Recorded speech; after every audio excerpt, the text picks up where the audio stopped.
What if I told you that you are incredibly creative, and it's simply a matter of asking yourself 5 questions whose answers will help you unlock your creative genius?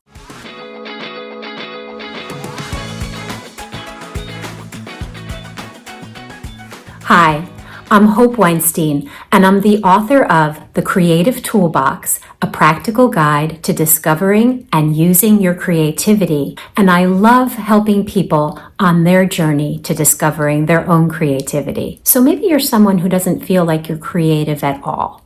Or maybe you're someone who felt creative in the past, but lately you just haven't been able to get rid of that creative block. I have 5 questions that if you take a little time and give them each a little thought, they can really help you to unlock your own creative genius. I do want to mention that you don't have to be an artist to be creative in your life. Just about anything that you love to do has some creative aspect to it. So let's get to those 5 questions. Question 1, what do you love to do, or what did you love to do in the past? There may be something that we really love to do, but we just haven't done it for a long time and we forget how much we enjoyed it. So think back to 10 years ago, or maybe as far back as your childhood, to see what you really enjoyed doing. As for me, I love to put on a show. While I was shy, there was something about the acting bug. It really bit me hard. And so I loved to reenact TV shows with my friends, which led to doing school theater. It led to doing community theater. And what I really think that was at the heart of that was just producing something from beginning to end. The whole creative process was very exciting to me. So now I do that more with writing. So I just love the process from writing that first sentence all the way to publishing a book and all the little steps in between. I just love the entire creative process. So that's what really lights me up. Question 2, what could you do endlessly that makes you lose track of time? It's that thing that you love to do and you don't even realize the time that's gone by while you're doing it. You get annoyed that you have to stop and make dinner, or you have to stop and do some chore or go to work, or whatever it is that you have to do that gets in the way of that thing that you really want to do. For me, it's really learning to use all kinds of media, whether it's book publishing, whether it's producing videos, whether it's producing audio narration. So those are the kinds of things that I really enjoy doing. So what is that thing that you love to do that you just never want to stop and you just lose track of time when you do it? Question 3, what do you do that comes easy to you that other people struggle to do? Something that generally comes easy for me is writing. I don't really struggle to write. It's fairly easy for me to sit down and write something. It may not be what I end up using, but the writing process I can get pretty quickly into with not a lot of struggle, whereas other people have told me, oh, I don't know how you do that because I just struggle to write. I just get blocked when I write. So what comes easy for you? It might be something that is actually a creative gift for you that you never really even realized was one, because it just came so easy to you, so you never gave it a second thought. That's kind of how I always felt about writing, is that I just can write. I just never gave it a second thought. But when I pursued writing, I realized it was one of my creative gifts and that I really enjoy it, and maybe I should take it a little bit more seriously. Question 4, what is something that you do for which other people compliment you? For me, it's writing.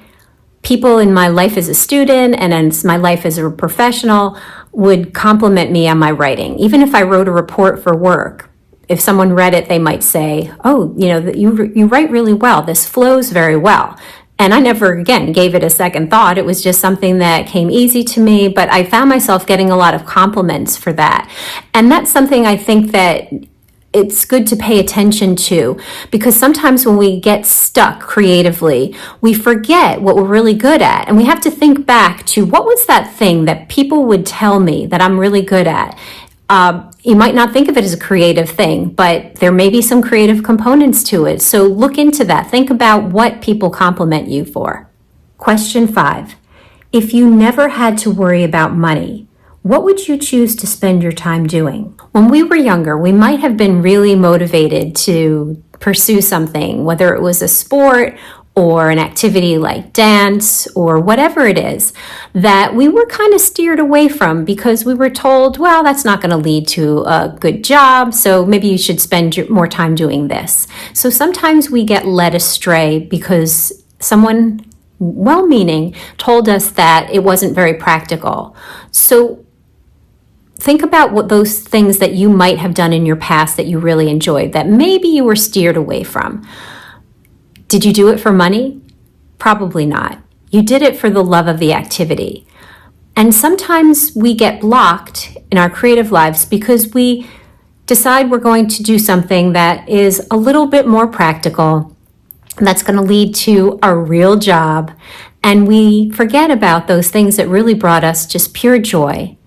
And we are living in a society where money is a big issue, and that's true. But sometimes we have to take a step back from the money issue and just say to ourselves, if we could do anything and we didn't have to worry about money, what would it be? Because that might lead you down a path that will help you to discover your creative genius. For example, I loved doing theater in my past, and I always felt like I needed to do something a little bit more practical. And I ended up not doing theater, past a certain point in my life, but that idea of production really still inspires me so much. So even though I'm not really doing theater anymore, I can put my passion for production into the writing process, the publishing process, and any type of media that I might use to put words out about what I want to express. And that really helps me to keep that creative fire alive. And so think back to what it was or what it is that you'd want to do if money was not a factor. I want to share with you that you can download these 5 questions by going to the link in the description below, 5 questions to find your creative gifts. And I hope they help you in starting the process to unlocking your creative genius. Well, that's it for now. Please like, share, and subscribe to my channel, and stay tuned for more creative tools. See you soon.